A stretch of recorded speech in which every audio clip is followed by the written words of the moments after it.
Alors, je me souviens que pendant qu'on préparait ce film, ces petits films à Venise, on se demandait, au-delà de la Forcola, on voulait aussi faire un film sur les rythmes de Venise, le troisième que vous verrez. Et puis, il nous fallait un film qui traite de cette question de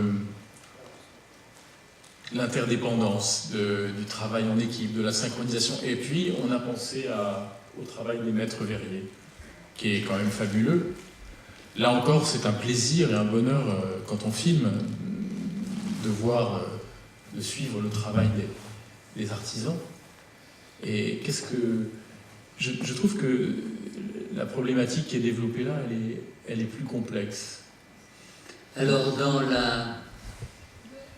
le suivi des patients, j'observe en tant que soignant l'asynchronisme qui existe entre le rendez-vous avec la physiothérapeute, le dentiste, et puis le malade, très souvent, reste en panne parce que l'horaire du malade dans son domicile ne correspond pas aux différentes consultations, et il y a une perte absolument d'efficacité assez tragique. Et pour avoir été hospitalisé aussi, comme chacun de nous par exemple, j'étais aussi témoin du modèle qu'on a vu là-dedans, où on ne peut pas travailler le verre si l'équipe de verriers n'est pas tout à fait, mais presque à la seconde, prête à fusionner les deux parties de verre qui ont à 1400 degrés. Parce que si un verre à 1300 degrés, il ne va pas s'attacher à un verre qui a une autre température. Et alors ça m'a rendu attentif à quelque chose qui fonctionne un peu de la même manière en chirurgie, dans une salle d'opération, où l'anesthésiste doit avoir tout son équipement prêt à fonctionner à la seconde, et l'instrumentiste, en général c'est une technicienne, infirmière, n'a pas l'ensemble des différents instruments de chirurgie immédiatement à la portée de ses mains, qu'elle peut donner ensuite cet instrument au chirurgien. Et c'est une des raisons qui a fait le succès de ce film, surtout en Italie, parce que différents corps de métier à l'intérieur des soignants se retrouvent dans ces illustrations. Et à mon avis, ça porte plus que de voir une instrumentiste regarder ses instruments et puis la voir tendre au chirurgien, parce que comme a dit monsieur, tout est dans tout. Hein. Et puis pour les logiciens d'entre nous, n'est-ce pas, les cartésiens, et inversement. Alors il y a aussi l'idée quand même de retrouver un chemin vers les autres, de cette vie sociale qui est la destination naturelle de ces beaux vers, de ces cruches, de ces pots, de toutes ces créations de l'homme qui permettent finalement de partager des moments. Et dans l'éducation thérapeutique, il y a quelque chose comme ça. Il y a un rythme commun à développer, et ça c'est un des aspects de la pédagogie des patients qui n'est pas toujours bien comprise par les soignants. Il y a des personnes qui vont moins vite. Ce n'est pas un problème de cursus scolaire.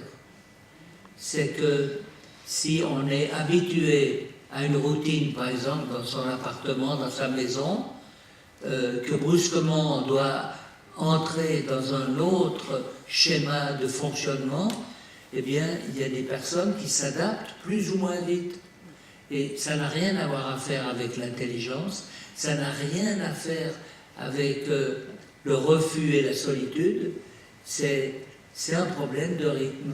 Et Venise nous est apparu à Olivier et à moi, ainsi qu'à Tiziana, l'endroit le plus unique de la conjonction de tous les rythmes que vous allez pouvoir voir dans le prochain chapitre, mais je ne sais pas si vous aimeriez discuter l'un ou l'autre de ces aspects.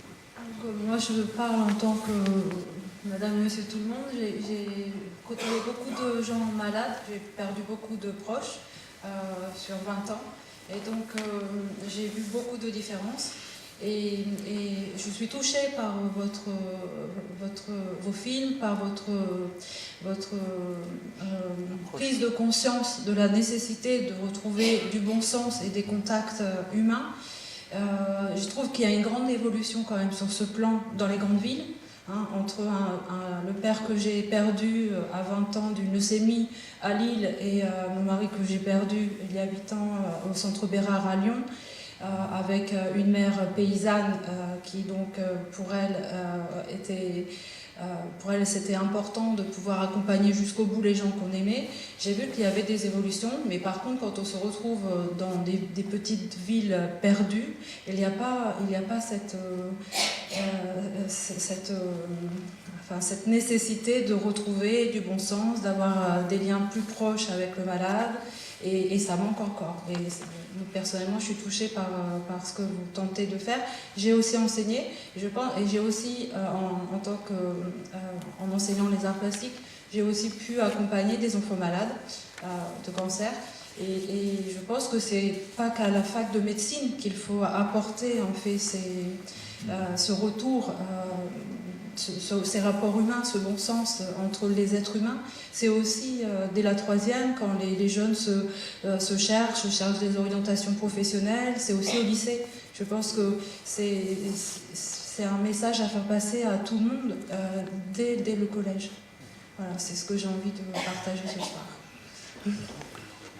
Merci. Excusez-moi, j'ai l'impression qu'on est dans une grande nostalgie de la formation qu'avaient autrefois les médecins qui s'appelaient les humanités, et où ils étaient littéraires, ils avaient une certaine culture, ils avaient fait du latin et du grec, ils s'intéressaient aux arts. Donc on est juste dans cette nostalgie-là. Oui, vous avez raison, madame, parce que moi j'ai pu commencer à faire de la médecine parce que j'avais fait une maturité latine. Alors pour vous dire l'aberration de l'éducation, sans rien connaître du latin, j'avais dû copier dans un petit cahier à la main pour mon professeur de latin Adamas, Analis, Aries, Calis, Fons, Fustis, Dens, Elephant, Sensis. Je ne sais rien du latin, mais je sais ces verbes irréguliers parce que mon professeur voulait qu'on les apprenne par cœur. Et vous voyez combien actuellement il y a une nette évolution au niveau de la pédagogie qui est au service d'eux et pas au remplissage du crâne vide. Et vous avez tout à fait raison, madame. Mais il y a une chose intéressante aussi au niveau historique. Vous savez, vous connaissez, il y a à peu près 150 ans, vers 1810-12, la formation médicale faisait partie, il y avait une année en littérature, et puis à la suite de la venue dans le secteur psychologique, il y avait Freud, le psychiatre. Et puis cette formation littéraire à travers la littérature, eh bien, les facultés de médecine ont abandonné la faculté de littérature, de lettres, pour renforcer la psychologie et la psychiatrie, qui a été récupérée par la médecine. Et de nouveau, c'est un parcours historique qui a orienté beaucoup plus la médecine vers une médecine théorique, plus médico-centrée, et pas nécessairement plus centré sur le patient, mais centré sur l'organisme, sur les organes. Alors je vous propose que... Est-ce qu'il y a encore... Oui, monsieur. Moi, je voulais faire une remarque, là, parce que vous, à un moment donné, les verriers disent que finalement, quand ils font des verres, il y a toujours quelque chose de différent, une microparticule qui est différente. Donc, finalement, ça paraît comme ça, identique, mais c'est tous différent. Et vous faites une analogie avec les patients qui devraient avoir un traitement individualisé. Et on n'est plus dans le monde des bisounours, parce que c'est pas du tout ce qui se passe dans la réalité. Maintenant, on met tous les gens dans des catégories, ils ont tous le même traitement. Il n'y a que la médecine naturelle, médecine homéopathique, par exemple, qui procure qui propose ce genre d'individualisme. Et c'est pas du tout le cas de la médecine actuelle. Ça, c'est mon avis. Vous avez aussi tout à fait raison, mais comme aujourd'hui, il y a un excès de médicaments, vous savez qu'il y a une liste de médicaments vitaux qui compte pas plus que 20 médicaments. C'est-à-dire dans tous les bateaux de croisière, il y a ces 20 médicaments qui sont dans une boîte, qui sont des médicaments absolument urgents, et les boîtes qui accompagnent les intervenants de la Croix-Rouge internationale ont aussi ces 20 médicaments avec eux. Et c'est intéressant par rapport à la foison économique, n'est-ce pas? Vous avez développé cette lotion, et puis la maison de produits pharmaceutiques d'à côté développe l'autre, et c'est la même chose, mais la bouteille est à l'envers, n'est-ce pas? Et puis l'étiquette est d'une autre couleur, et il y a un excès médical qui fait que beaucoup de médecins et beaucoup de pharmaciens essayent de faire la part des médicaments qui sont compatibles à fonctionner ensemble. Là, on est presque dans la zoologie, parce que vous ne pouvez pas mettre un rapace avec des poulets, n'est-ce pas, dans la même boîte, dans la même cage. Et puis, vous ne pouvez pas mettre un chat et un chien ensemble. Donc, dans les médicaments, il y a à peu près un tri à faire des médicaments qui sont compatibles entre eux. Donc, et puis, vous avez pris des exemples dans la médecine alternative, mais dans la médecine pure et dure, il y a un grand tri à faire aussi. Moi qui visite beaucoup d'hôpitaux à l'étranger, en Afrique, eh bien, notre rôle est souvent d'aider les soignants qui utilisent des médicaments classiques à faire la part des médicaments qui ne sont pas compatibles entre eux. Et votre question était tout à fait pertinente. Oui, madame.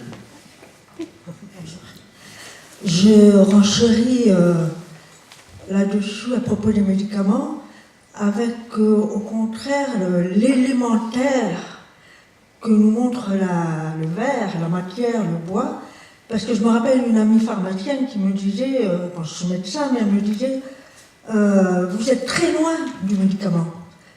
Et là, vous nous montrez au contraire qu'on pourrait regarder le film comme si c'était un médicament, avec le bois, le sable, le feu, l'alchimie du médicament. Donc au contraire, moi ça me parle beaucoup, parce que c'est merveilleux de retrouver cette sensualité, mais aussi cette alchimie qu'on est loin.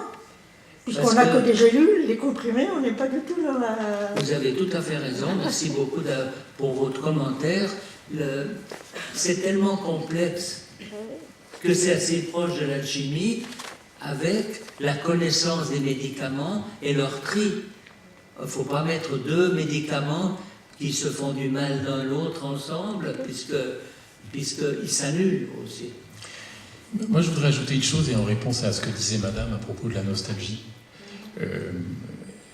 Moi, je ne suis pas passéiste, mais je regarde les gestes de ces artisans avec émerveillement, et je crois que c'est le lot de la plupart d'entre nous, parce qu'ils sont chargés de signification, ils aboutissent à des créations avec lesquelles on se sent en phase. Pas toujours, il y a différents modèles de verre, mais en harmonie. Et il y a quelque chose d'essentiel dans leur travail, dans leur manière de travailler. Chaque geste a un sens et participe de la création. Donc il ne s'agit pas, en tout cas moi je n'ai pas filmé ça avec le sens de la nostalgie, mais comme quelque chose qui existe toujours au présent et qu'on préserve parce que justement on en a besoin et qu'on ressent ce besoin. Voilà. C'est pour ça qu'il y a une inflation aujourd'hui du type de médecine naturelle, puisque ça se révèle être un besoin. Savez-vous que les étudiants en Californie, à Los Angeles, les étudiants en médecine, sont obligés de faire un module sur l'art. Ça fait partie de leurs études. Ils sont obligés d'aller dans des expositions et de faire des exposés sur ce qu'ils ont vu et comment ils l'ont vu. Ça explique l'importance de la nécessité d'un autre regard et de décaler. Alors, je vous propose... Il y a encore quelqu'un qui aimerait faire un commentaire? Non, je crois que c'est terminé. On peut passer. Merci. Alors, ce qui a manqué, c'est justement Venise, la ville de tous les rythmes. Alors, on va le regarder. En route pour les rythmes de Venise.